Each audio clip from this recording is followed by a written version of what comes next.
In this video, I'm going to run through 5 more Premiere Pro tips that you should know to up your editing game.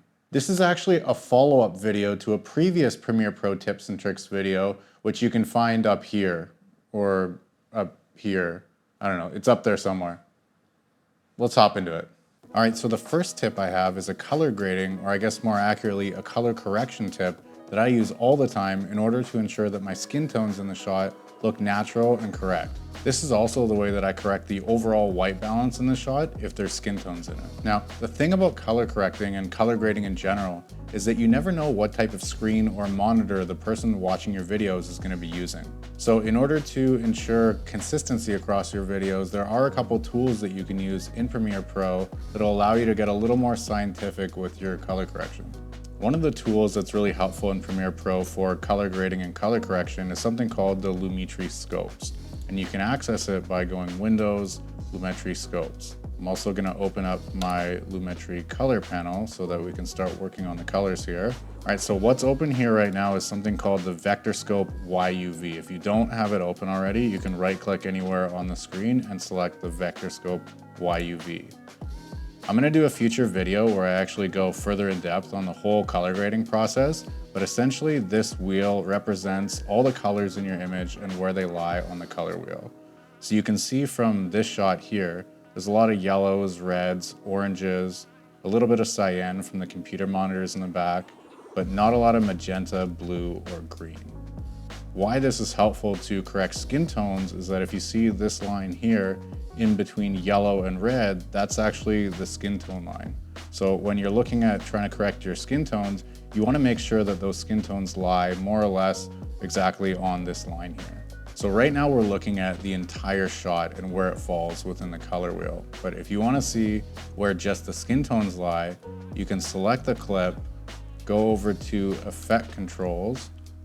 Under opacity, you see this little pen icon. This will allow you to draw a mask over some portion of your image.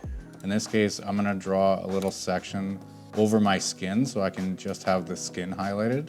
And now if I go back to my Lumetri scopes, sometimes you have to go from Effect Controls back a couple times for it to refresh. And you can see that the skin tones are a little bit on the yellow side, or a little bit more towards the green. So in order to correct this, what I'll do is I'll add an adjustment layer over top, select the adjustment layer, and I'll just add a little bit of magenta to the shot. And you'll see as I do that, the skin tones fall more on that line. So in order to see what that looks like now on the entire shot, select the clip, go back to Effect Controls and just hit this little effects next to the opacity, which will turn off the mask that we just put on. So if you want to see what that looks like before, you can see that the shot was a little more green. And then when I made the correction, it kind of adds a little bit of magenta to it. And you can see the skin tones do look more natural now. You're probably wondering what this adjustment layer is underneath here. Essentially, this is a conversion from log footage because I shot this in S-Log3. So if you want to see what the shot looked like initially, it looked like this. And then I applied a conversion LUT, which I'll go into in a future video when I do my full color grading tutorial. But for now, that's what it looks like when I add the correction over top of it for Rec 709. And then with the correction to the skin tones, this is what we're working with now. All right, so the next tip is regarding slow motion. If you've ever done slow motion before, you'll know that you typically shoot slow motion in higher frame rates, such as 60, 120, or even 240 frames per second. Then you drop those higher frame rate clips into a lower frame rate timeline, like a 24 frames per second timeline, for example, and then you just reduce the speed of those clips in order to get slow motion. So if you're dropping a 60 frames per second clip down into a 24 frames per second timeline, you'll get slow motion by reducing it to 40% or 80% speed. If it's a 120 frames per second clip and you're dropping it into a 24 frames per second timeline, you can drop it to 20%, 40%, or 80% to get slow motion. You may be asking, well, why those specific percentages? Well, you could technically drop that speed to whatever you want, really, but if you choose a speed that results in the final frames per second being a multiple of the initial clip's frames per second or frame rate, then you're gonna get the overall smoothest looking image. So 40% of a 60 frames per second clip results in 24 frames per second. So that's why 40% results in the smoothest slow motion for a 60 frames per second clip. If you're shooting with 120 frames per second, 20% would also result in 24 frames per second, and 40% would result in 48 frames per second, which is still a multiple of 24, so you still get a smooth looking shot. I know that's a lot of numbers and it sounds kind of confusing, but it's really not that complicated once you grasp and understand what's going on. So just watch this maybe a couple times and you'll understand it. Now, what happens during editing if you have a 24 frames per second clip and you realize during editing that you want to slow that down? Well, I mean, you should have thought of that when you were shooting, so just go back out and reshoot. I mean, ideally, that's what you do. Ideally, you want to get your shots as correct as possible in camera, but you know, stuff happens and there is a way that you can fix this. All right, so I have here a 24 frames per second clip that I'm gonna drop into the timeline. I'm gonna change the sequence setting so it matches this clip. You'll see that if I right click and go to properties, you'll see that this is a 24 frames per second clip. So now what happens if I want to slow this down? So if I right click and go into the speed and duration, and if I just change this to 50% as is right now, and if I try and play this back, you'll see that it's super choppy and it just doesn't look good at all. So the way that you can fix this and make this look good, even at 24 frames per second, is you can go back into the speed and duration and change time interpolation from frame sampling to optical flow. Now, if you see this little red line above the clip, it means that your timeline hasn't rendered that. So the way that you can, so when I play it back right now, it's still gonna appear choppy and not smooth. So I would recommend going into sequence and rendering it into out. And once it's fully rendered, it should play back a lot smoother. All right, and it's rendered. It may take a couple seconds depending on how fast your computer is, but once it's rendered and you play it back, you'll see that it's a lot smoother than it was initially when we tried to slow it down. Now, it's not gonna be perfect. It's not gonna look the same as if you shot it at 60 frames per second or 120, but it's still a lot better and it's really the best that you can do with the clip that we have here. All right, so one little bonus tip here in terms of slow motion, and something that used to annoy me all the time, is say you have two clips like this, and let's say the one on the right here is hitting the beat of a song, for example, and you have the portion of this clip that you want to include, but it doesn't quite make it to the drop of the beat which you want it to be. So you don't want to extend the length of the clip. You actually want to slow this clip down in order to match this clip at this point. So you could go into speed duration and try to, you know, kind of guess what speed it needs to be in order to make it to that exact length. But there's actually a cool tool in Premiere called the rate stretch, which you can get to by clicking on these little arrows here and going down to rate stretch.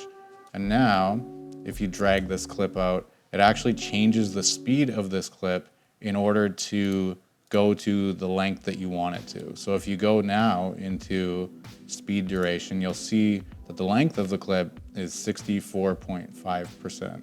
And that's the length that that's the speed that it needs to be in order to be that length that you want it. Now, again, because this is a 24 frames per second clip in a 24 frames per second timeline, if you play this back like this, it will be choppy.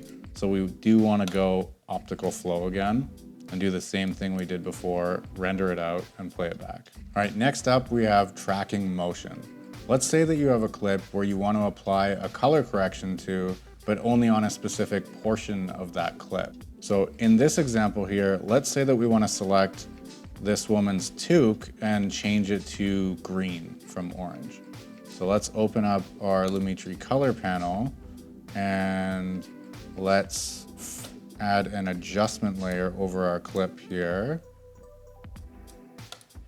And let's do something like take our HSL secondary and actually try to select this toque. You can do that by hitting this little eyedropper icon here, clicking on the toque, and select this color gray here. And what this will do is it will, let me just open this up so it's a little bigger, easier to see. It'll select that color and show you the selection. So you need to play with the saturation a little bit, maybe the luminance here, and probably the hue a little bit. Let's see. You'll see that as I go to select the toque, and once it actually pulls the full selection of the toque, I actually start getting in some of the grass and some of the stuff in the rest of the shot, which you don't want to change the color of to green. So I'll show you what I mean. So now that the toque is selected, let's say I want to change this.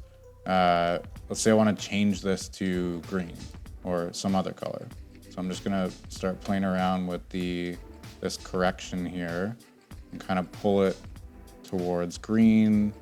Maybe give it a green tint. Make it a little warmer. Saturate it just so it really exaggerates the effect here. So let's say that's what we wanted to do. I don't know why you would ever want to do this, but you might. But you'll see that it does what you want to the toque, but you have all of this green now in the rest of the shot that you really didn't want. So the way that you can actually prevent this from happening, and the way that you can kind of keep this green color correction here just to the toque, is you can select the adjustment layer, go over to the effects panel, and then go to opacity, and you can draw a mask around the toque like so. And then it looks like in this case we need to pull it out a little bit. And now what we can do is we can go back to, sorry, I guess I should have done this at the beginning of the clip here. And now what you can do is you can hit this little stopwatch here, which will start tracking that mask that we drew around. But because this is Premiere Pro and not DaVinci Resolve, we actually need to track this ourselves. So the way that you can do this is, or at least the way that I like to do this, is go to the end of the clip, select the mask path, and now line it up again where you want it to be. And this is something that's gonna take you a little bit of time. So I wouldn't do it unless you, I wouldn't do this unless you absolutely had to. But there, now it's covering the toque. And now I kind of would go in the middle and line it up again in the middle. Now kind of go on the quarter mark. It looks okay.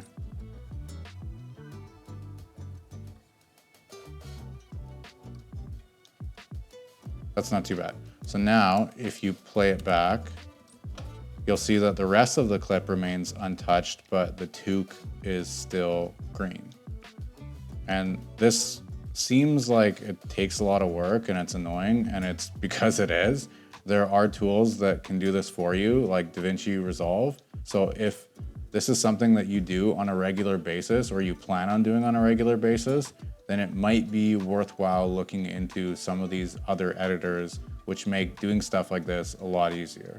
So one cool feature that was recently added to Premiere Pro is the ability to reframe your videos from horizontal to vertical format for things like Instagram and TikTok Reels. So let's say you have a clip like this that we were working on earlier that you want to turn into an Instagram Reel. So that would be a vertical 9:16 format.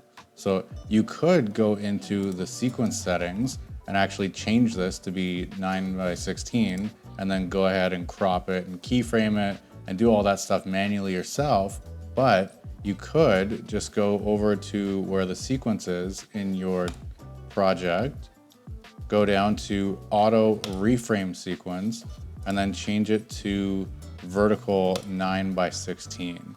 So now Premiere will automatically create a new sequence based on those settings, and then do its best to sort of reframe that content and try and keep your subject where it thinks that it should be in the frame. So if you play it forward now, Premiere Pro will do its best to kind of keep your subject in the center of the frame. And this works actually surprisingly well, even if the clip has a lot of motion going on in it. All right, one last thing that you can do to your videos to instantly make them look more professional and more appealing is to add nice titles and graphics to them. You could spend the time to create all of these manually, or you could just pay for a subscription to something like Motion Array and have endless access to tons of titles, overlays, and graphics. Again, this is not sponsored. This is just something that I use all the time in order to add graphics and titles to my videos.